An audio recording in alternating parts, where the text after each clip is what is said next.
dan ini adalah hasilnya nih. Ini dalam jangka waktu 10 hari dia kuenya sudah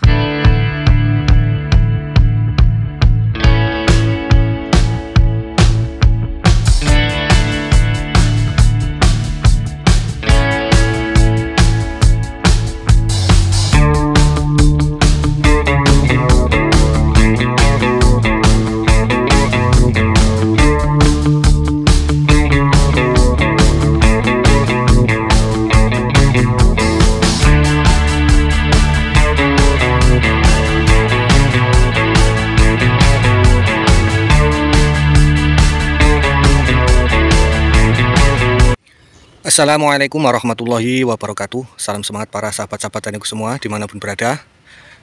Berjumpa lagi ya bersama saya Samsul Ma'arif di channel Becar Organik, channel yang selalu membagikan ilmu-ilmu tentang pertanian secara lengkap, secara detail dari awal sampai akhir ya.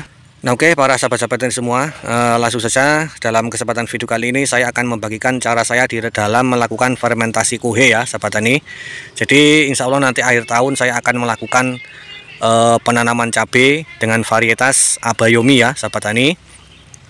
Nah maka sebelum saya melakukan penanaman ataupun sebelum saya melakukan olah lahan, tentunya jauh-jauh hari saya melakukan fermentasi kuhe dulu, yang bertujuan agar supaya nanti ketika di saat saya menggunakan kuhe ataupun pengaplikasian ke lahan itu kuhenya sudah benar-benar siap, sudah benar-benar matang, yang sehingganya tanaman cabai saya nanti akan terhindar dari serangan bakteri, serangan jamur-jamur jahat ya sahabat tani, dan juga gangguan-gangguan yang lain yang disebabkan oleh bakteri ataupun penyakit yang ada di media tanam ya sahabat tani. Karena salah satu penyebab terjadinya gangguan seperti layu fusarium, kemudian layu bakteri, patek dan segala macam yang disebabkan oleh bakteri itu biasanya diawali dari kuhe yang kurang matang ya sahabat tani. Maka dalam kesempatan video kali ini saya membagikan ilmunya kepada para sahabat tani semua, nah agar supaya tanaman kita nanti terhindar dari serangan layu dan juga serangan bakteri ya sahabat tani semua. Jadi diawali dari fermentasi kuhe ini. Nah nanti dalam penanaman saya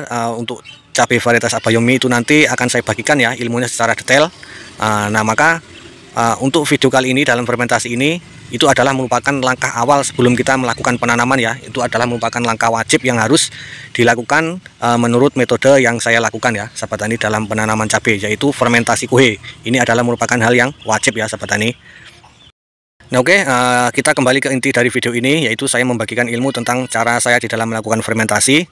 Nah untuk fermentasi kuhe itu saya menggunakan decomposer, yaitu Deco Prima ya sahabat tani. Nah untuk Deco Prima ini kemarin saya juga sudah membagikan cara pengaktifannya sebelum kita gunakan untuk fermentasi kuhe ya sahabat tani. Jadi kemarin saya sudah bagikan videonya. Nah sahabat tani tinggal cek aja. Nah videonya yang ini sahabat tani tinggal cek itu untuk cara pengaktifan ya, pengaktifan Deco Prima ini. Nah untuk bakterinya ini ada 3 jenis ya yang terkandung, yaitu Streptomyces sp, kemudian Geobacillus sp, dan juga Trichoderma sp ya sahabat tani. Dimana keunggulannya dia bisa dijadikan sebagai sterilisasi mikroba penyakit yang ada di media tanam, kemudian sisa-sisa tanaman, limbah organik, kotoran hewan, tambah ikan, dan juga dapat mengendalikan bau pada kolam ataupun peternakan ayam dan juga sapi ya sahabat tani. Jadi Deco Prima ini sangat multifungsi, selain pertanian dia juga untuk peternakan ataupun perikanan ya sahabat tani. Nah kemudian dia bisa juga sebagai efektif biobakterisida dan biofungisida ya sahabat tani. Jadi dengan menggunakan Deco Prima ini nanti insya Allah tanaman kita akan terhindar dari yang namanya serangan layu fusarium yang biasanya menjadi momok ya bagi petani cabai tentunya.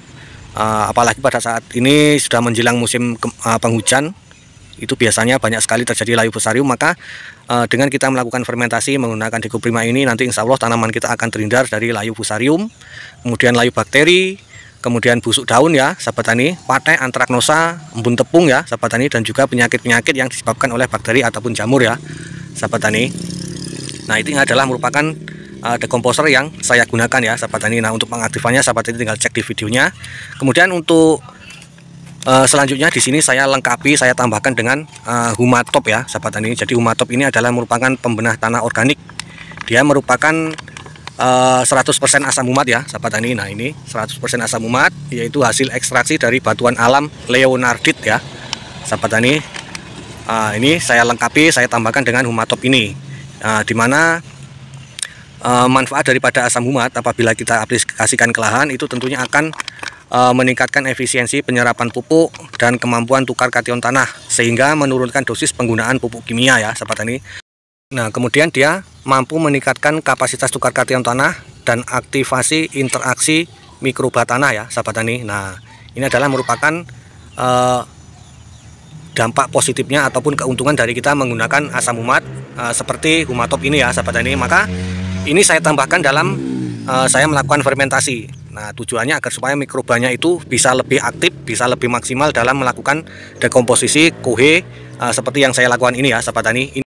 Nah, oke, untuk step by stepnya.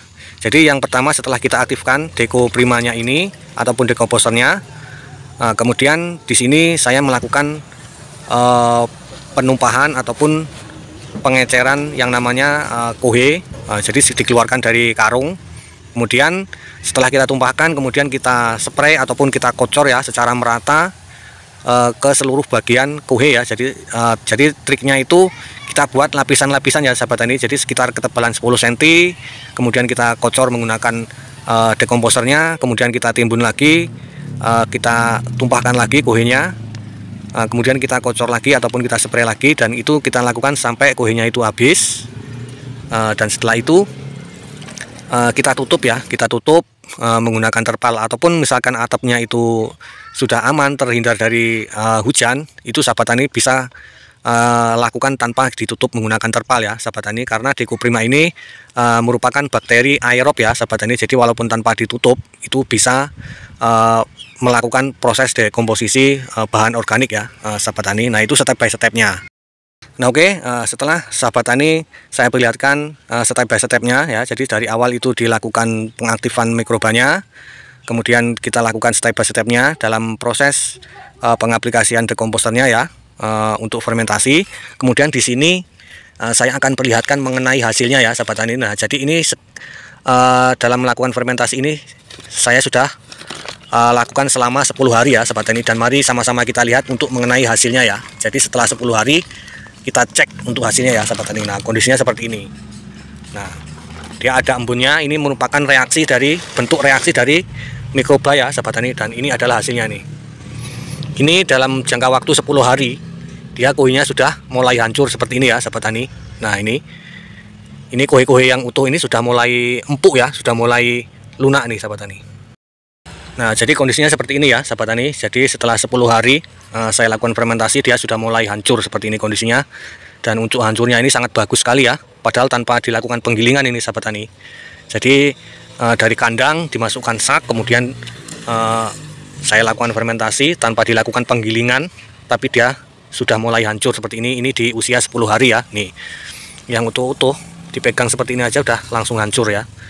Nah, sahabat tani. Nah, ini nanti tapi walaupun sudah bentuknya seperti ini, sudah terlihat bagus, tapi ini tetap saya akan lakukan tambahan lagi ya, ataupun saya lakukan pengadukan ya. Jadi setelah 10 hari itu nanti akan saya lakukan pengadukan, dan juga saya tambahkan yang namanya unsur hara lagi ya sahabat tani. Tentunya unsur hara yang bersifat organik sahabat tani. Nah, nanti saya buatkan videonya, sahabat tani tinggal tunggu aja, nanti saya buatkan video tentang langkah setelah dilakukan fermentasi di usia 10 hari itu dilakukan apa. Nah, nanti sahabat tani tinggal ikuti saja, nanti akan saya bagikan videonya sesegera mungkin ya. Nah, oke, para sahabat tani semua, jadi ini sudah saya perlihatkan ya mengenai hasil dari saya melakukan fermentasi kohe di usia 10 hari ya sahabat tani. Tapi ini belum jadi ya, ini masih ada langkah yang berikutnya agar supaya hasilnya lebih maksimal lagi, lebih aman dari bakteri-bakteri dan juga jamur-jamur jahat ya sahabat tani. Jadi nanti ini perlu dilakukan perlakuan lagi ya untuk 10 hari ke depannya ya sahabat tani. Jadi setelah 10 hari itu saya akan lakukan pengadukan dan juga penambahan unsur-unsur hara ya sahabat tani. Nah, jadi demikian tadi untuk step by stepnya di dalam melakukan fermentasi kohe yang saya lakukan. Nah, semoga ilmu ini bisa menjadi referensi untuk para sahabat-sahabat tani semua yang ingin melakukan fermentasi kohe, agar tanaman yang kita tanam itu nantinya terhindar dari layu fusarium, layu bakteri, patek ya, antraknosa, dan juga penyakit-penyakit yang disebabkan oleh bakteri dan juga jamur jahat ya sahabat tani. Nah, semoga ilmu ini bisa bermanfaat. Selanjutnya apabila ada pertanyaan, ada yang belum paham, sahabat tani bisa tanyakan di kolom komentar, atau sahabat tani bisa hubungi saja nomor yang ada di deskripsi video. Itu sudah saya sertakan agar kita bisa saling sharing, saling berbagi ilmu ya sahabat tani, tentunya tentang dunia pertanian. Nah, selanjutnya saya mohon maaf apabila ada kesalahan dalam penyampaian, dan saya akhiri. Assalamualaikum warahmatullahi wabarakatuh.